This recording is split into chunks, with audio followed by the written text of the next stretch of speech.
Golden State Media Concepts Fantasy Football Podcast is your one-stop shop for fantasy football news and advice. Can't decide on who to draft on the first round? Going gaga on how to line up your team. Got you covered. Traditional league, dynasty league, PPR league, IDP league, even daily fantasy football league. Join us as we break down all the questions of fantasy football. It's the Golden State Media Concepts Fantasy Football Podcast.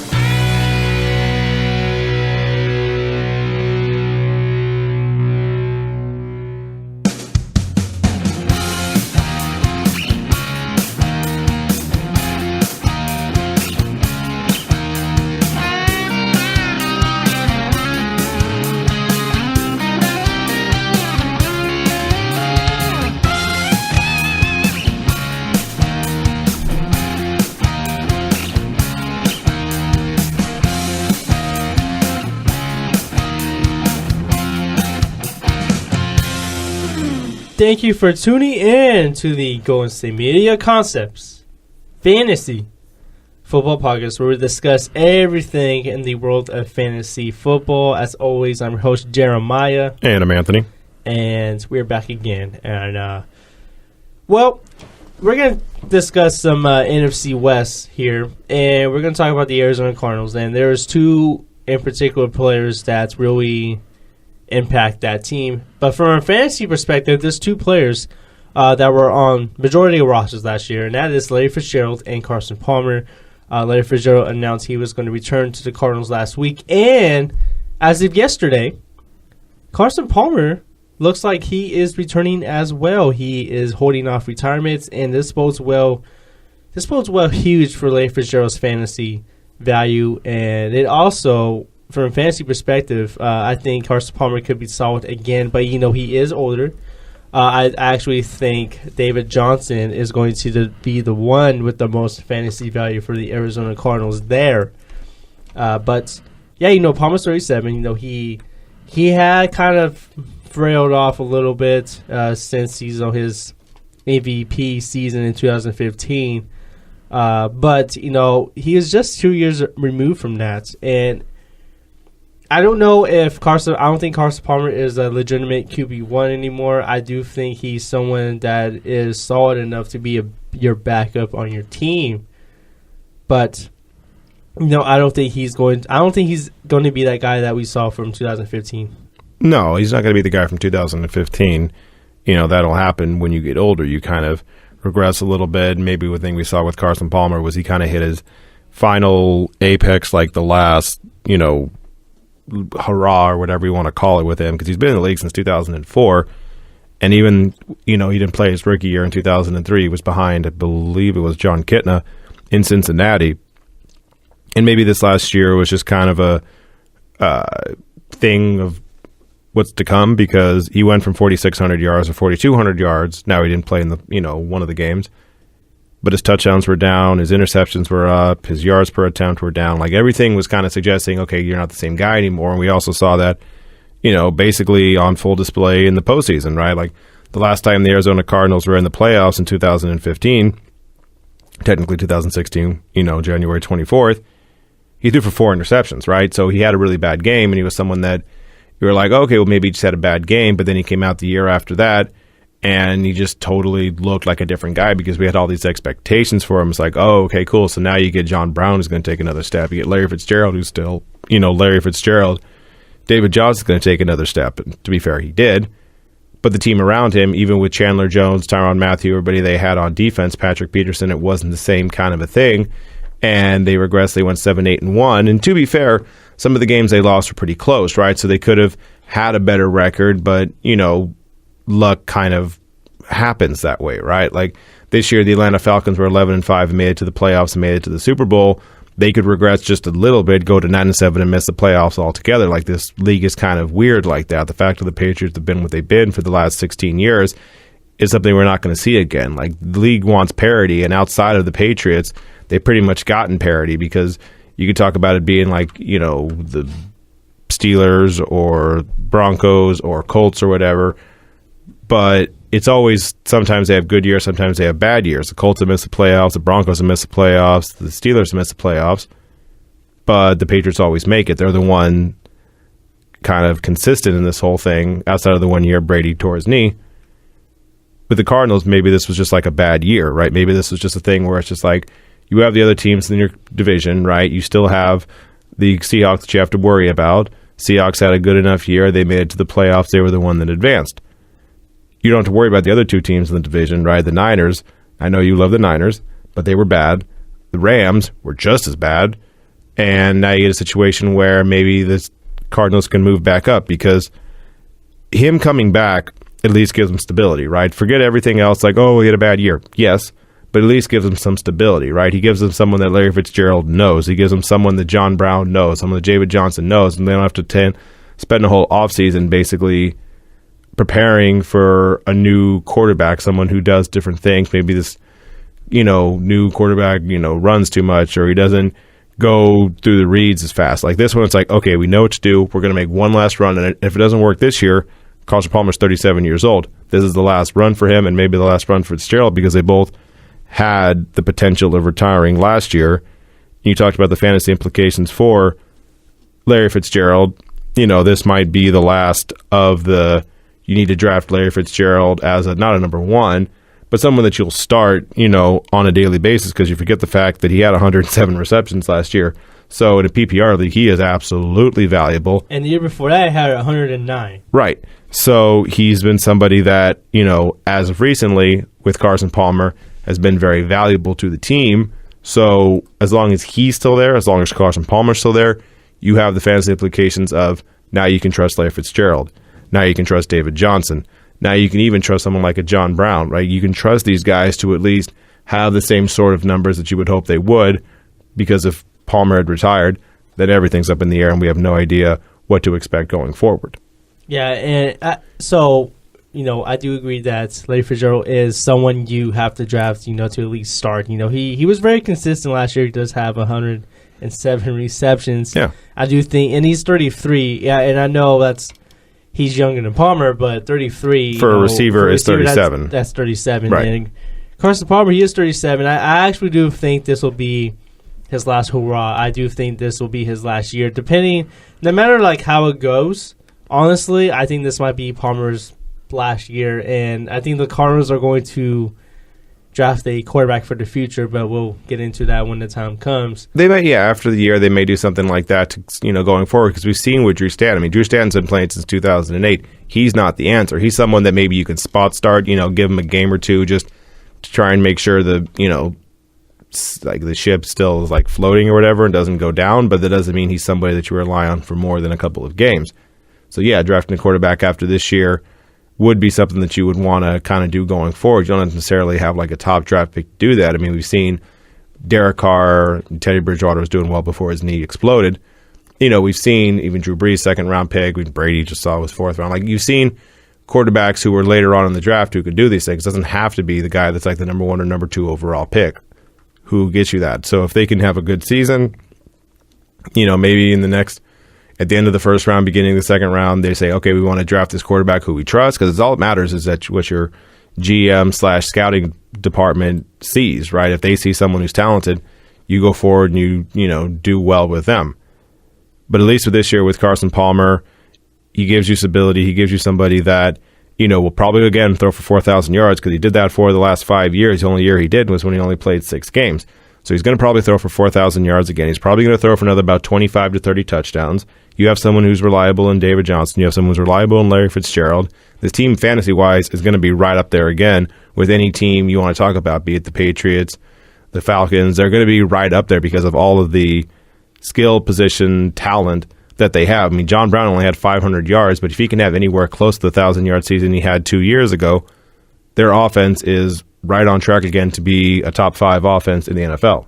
Yeah, and they also got J.J. Nelson there, too. J.J. Nelson, right. He's someone that entered he's someone that started, because, they released Michael Floyd late in the year. But, he's someone that we can't forget about either from a fantasy perspective. So, Carson Palmer has a lot of talent around him, and I do think he can be a very valuable fantasy option Yeah. next year. I just don't think you're going to start him to be your top quarterback on your team. I think he's someone that you draft to. No, he might not be your, backup. he might not be your top guy, but and we saw, David Johnson, if you add everything all together, he had over 2,000 yards, over 2,100 yards of total offense. I mean, the guy is somebody who we figured out last year, if we need to use him for all these other different things, we can do that, which will help take the pressure off of Carson Palmer.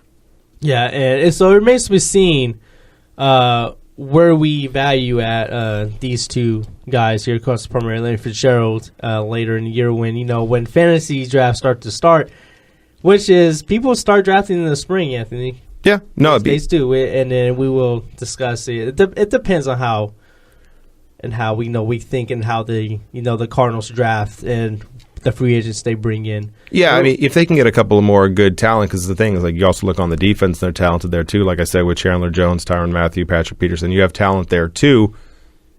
And as a defense, that's good for fantasy football because, you get Tyrann Mathieu who's getting the interceptions, Chandler Jones is going to get the sacks.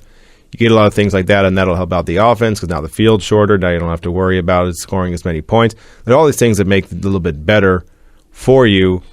And now with, Carson Palmer there, like I said, it's something that will, allow this team to have the potential to have another big offensive kind of season. Yeah, and we're going to actually take our first break, Anthony. And we're going to discuss Desean Jackson and his future with the Washington Redskins when we get back to the Golden State Media Concepts Fantasy Football Podcast. Tired of searching the vast jungle of podcasts? Now listen close and hear this out. There's a podcast network that covers just about everything that you've been searching. Hey! The Golden State Media Concepts Podcast Network is here. Nothing less than a podcast bliss with endless hours of podcast coverage. From news, sports, music, fashion, cooking, entertainment, fantasy, football, and so much more. So stop lurking around and go straight out to the Golden State Media Concepts Podcast Network. Guaranteed to fill that podcast itch. Whatever it may be. Visit us at www.gsmcpodcast.com. Follow us on Facebook and Twitter, and download us on iTunes, SoundCloud, and Google Play.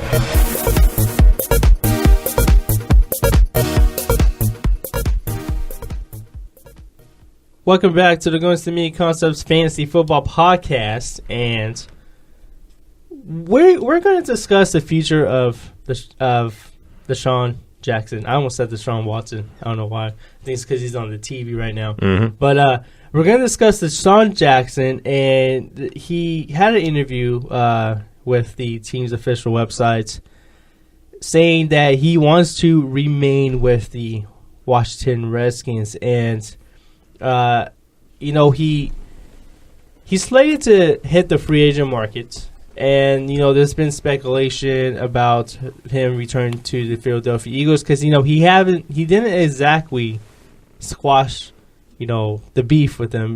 But then again, he didn't squash the speculation about going there either. And we all know how his time in Philadelphia ended. But, Chip Kelly's no longer there. It's not the same regimen that's being held there. It's not the same program. It's totally different now. They have a quarterback in Carson Wentz. There's been talk that he needs a receiver. And we all know how those receivers in Philadelphia were for fantasy. I had Jordan Matthews. And yeah, me too. I don't think he was the one player I will never draft again. He didn't do it. He just didn't do a whole enough for me. And he's just someone that wasn't startable. He was just too inconsistent. Right. And, Carson Wentz, he was a popular free agent pickup, I think, in week 3. And, he kind of derailed a little bit. But I do think he's someone that's going to be a whole lot better. But getting back to Desean Jackson here, for his fantasy value, I think he will be fine if he would go to Washington or Philadelphia. And I do think that Washington is going to put everything in their power to get Kirk Cousins a long-term contract. But, Kirk Cousins did say that he is willing to play on a franchise tag. And if they happen to bring back Desean Jackson. I do think that will bode well for his fantasy value and Kirk Cousins' fantasy value as well. But if he goes to Philadelphia, I still think he has really good value there. We saw what he did in Philadelphia, and he will be playing with a quarterback that looks pretty solid, and he looks like he's going to be the guy for years to come for Philly.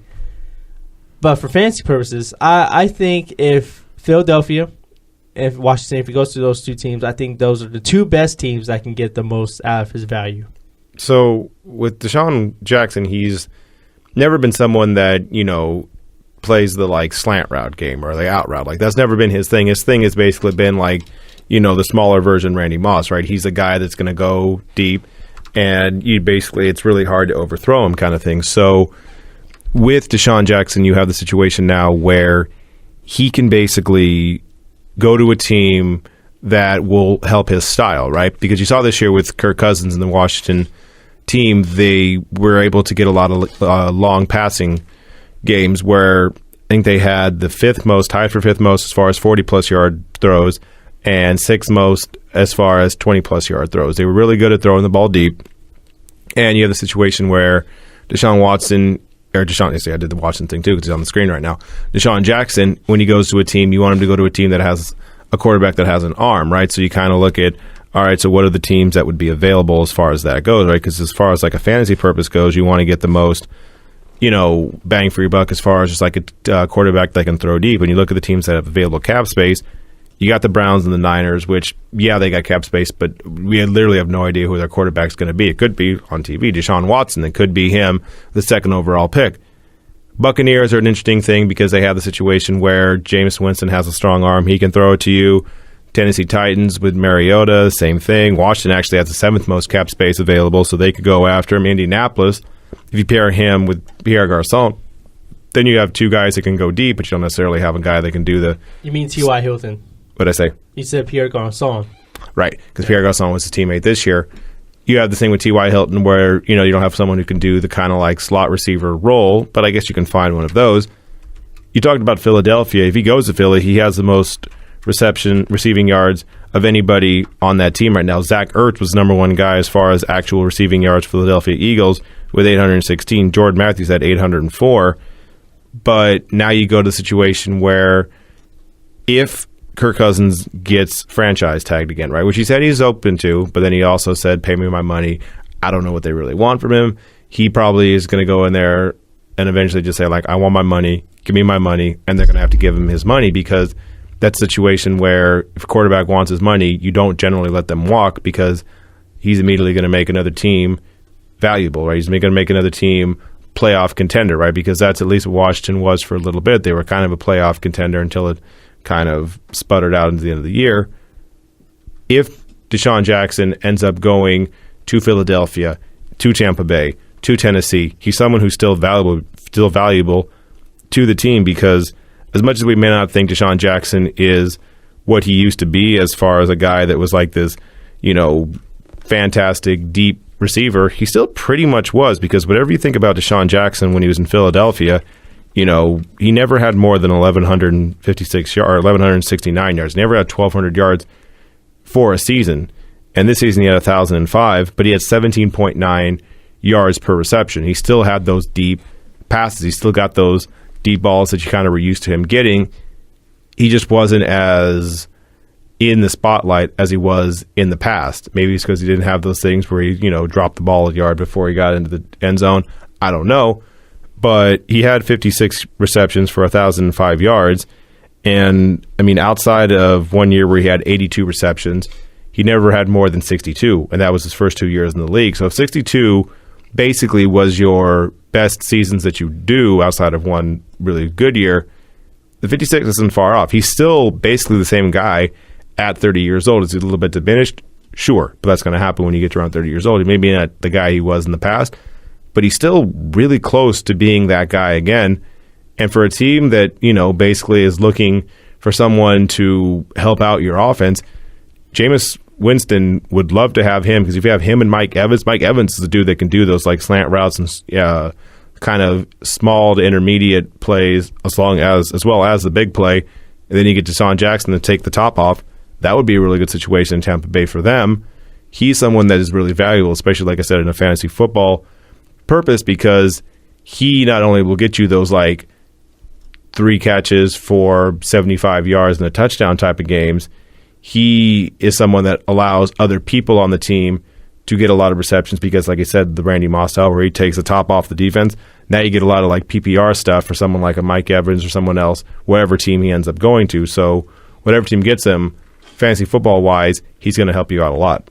Yeah, and his 17.9 yards per reception, or his average, right? I think that led the league, and his career has been 17.7. So he's a guy that's usually he's still at that. He's still at that. Yeah, he's someone that can take the top of the defense on, and he's not a complete receiver. I think we can agree on that. But he is older, but he is someone that could take the top of the defense, and I think depending on who is quarterback, it does bode well for his fantasy value. Mm-hmm. And don't forget, the Redskins, they also have Pierre Garçon hitting the free agent market, so that's something they want to bring back. But I do think if Desean Jackson doesn't return for the Redskins, I can see Jamison Crowder's fantasy stock rising. Oh yeah, 100%. His fantasy stock will rise so much. And last year, Jamison Crowder had 67 receptions, 847 yards, and 7 touchdowns, and he had 97 targets. So, they still have valuable options in Washington, and Jordan Reed is still there. Mm-hmm. And I think it all depends if Kirk Cousins remains the quarterback. That's right. all. If Kirk Cousins decides to go somewhere else and makes a big public stink of it, then everything we're talking about kind of goes out the window. But yeah, assuming Kirk Cousins still stays there, I can see Jameson Crowder basically taking another step up. This will be his 3rd year in the league, and he's gotten a little bit better every single year. Get into finally to that like 1,000 yards, maybe somewhere around like 80, 85 receptions, like just kind of getting a little bit better every year.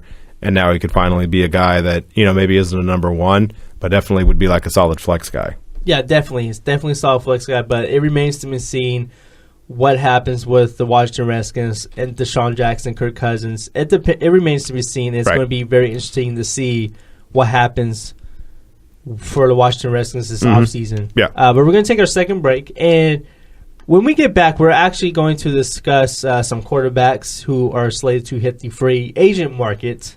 And we're going to talk about their fantasy value and what teams we might think they'll end up. When we get back to the Going to Media Concepts Fantasy Football Podcast.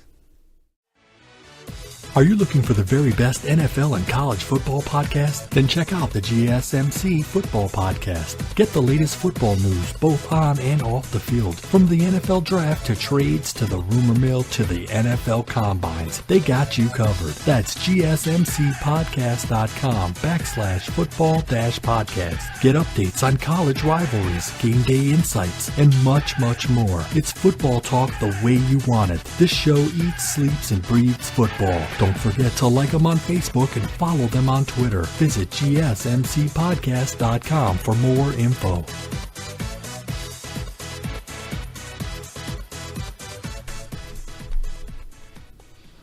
Welcome back to the Golden State Media Concepts Fantasy Football Podcast, and we're going to talk about some of the quarterbacks that are slated to hit the free agent markets or are probably going to get traded.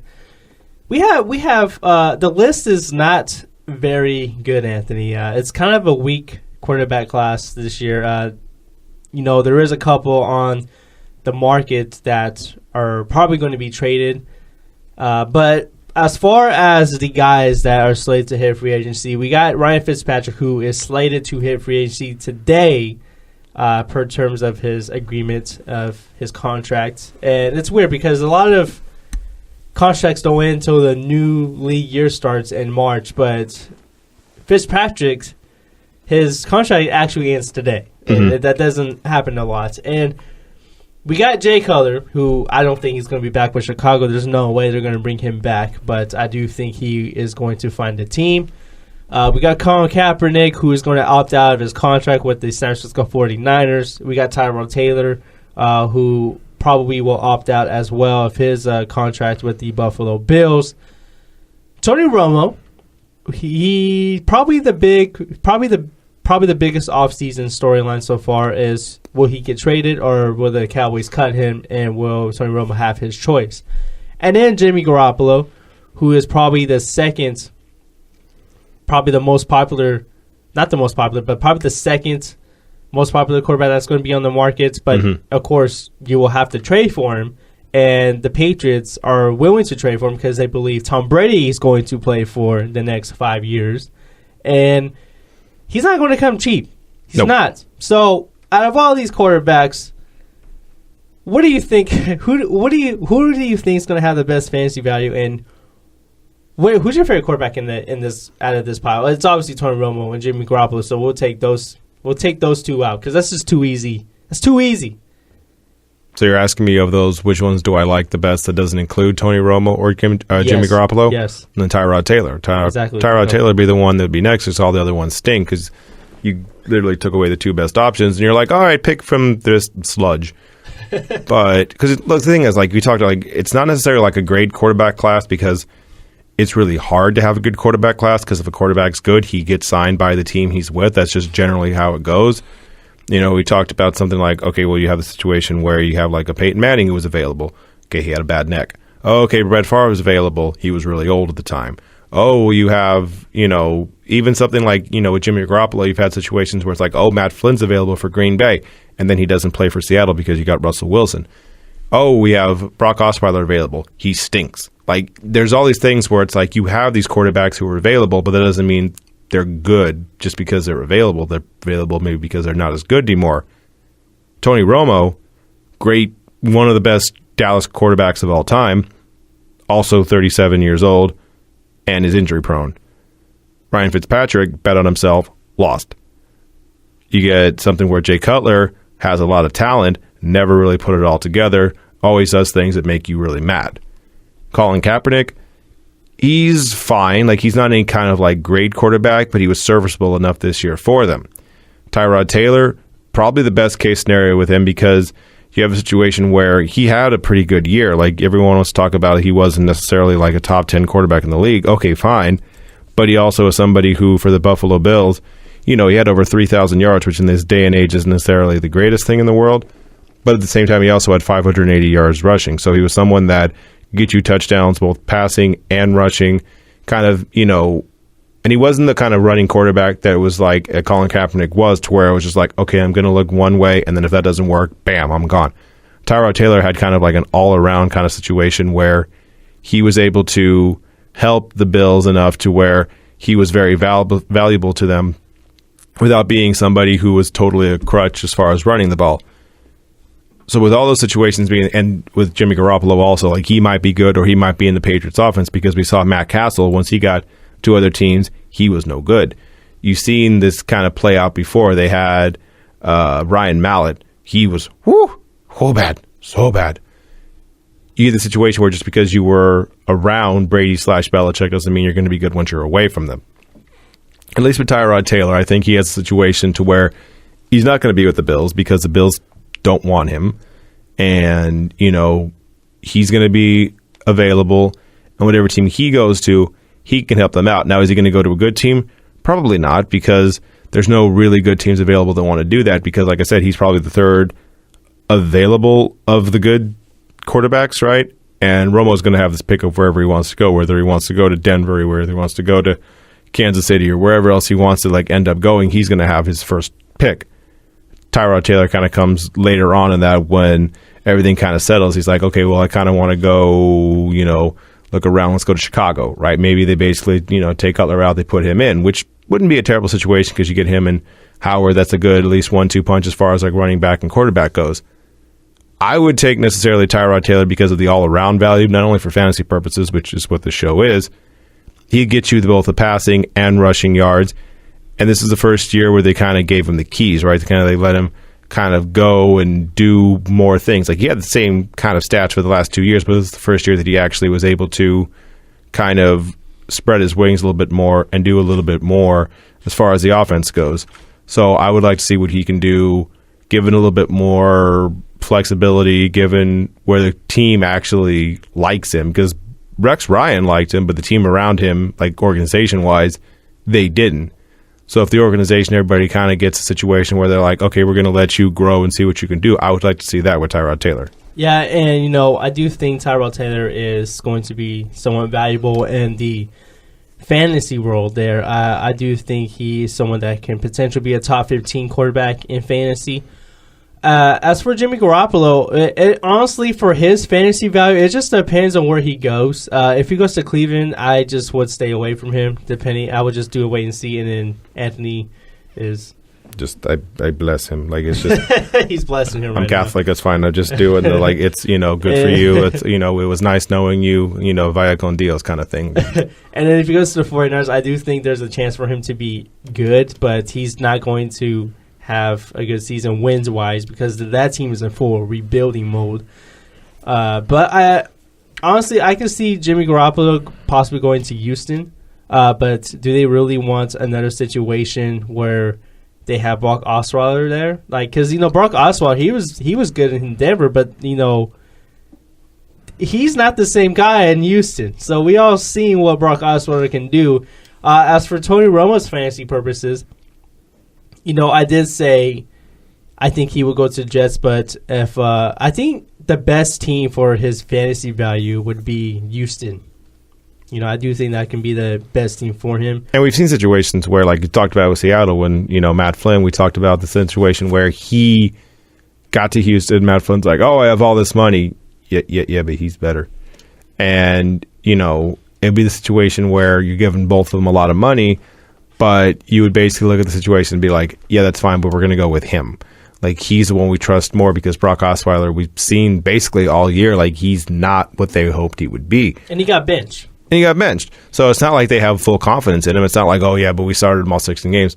No, you didn't. You benched him. So there's at least the windows open a little bit to bring in another quarterback. And as for Tyrod Taylor, I don't really know what team he will end up with. There's a lot of teams out there. You got the 49ers, the Browns, you got the Jets. What's another team that needs a quarterback? The Bears. Right. They're all pretty bad. They're in the top 5. They're picking in the top 10 for a reason. Sure. And as for Tyrod Taylor's fantasy value goes, I think the best team for him to go to maximize his fantasy value, I think, will be the Jets because of the talent that he has around him. He has very solid running backs. He has 2 good receivers, and actually, I think he has 3 solid receivers there. And I do think that's a team that can maximize his fantasy value. As for Colin Kaepernick, I think the best option for him would to be remained with the 49ers. I do think Kyle Shanahan would be somewhat of a quarterback guru. I think Colin Kaepernick kind of needs like a quarterback guy. He kind of had that with Jim Harbaugh, but we all know how that ended up. Sure. So I do think that's the best option for him. And Colin Kaepernick actually didn't have a good year on paper.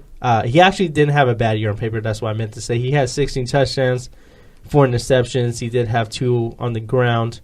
And that was he didn't have a whole lot of talent to work with. And I do think Kyle Shanahan can kind of save his career. Sure. Kind of like how Jim Harbaugh saved Alex Smith's career.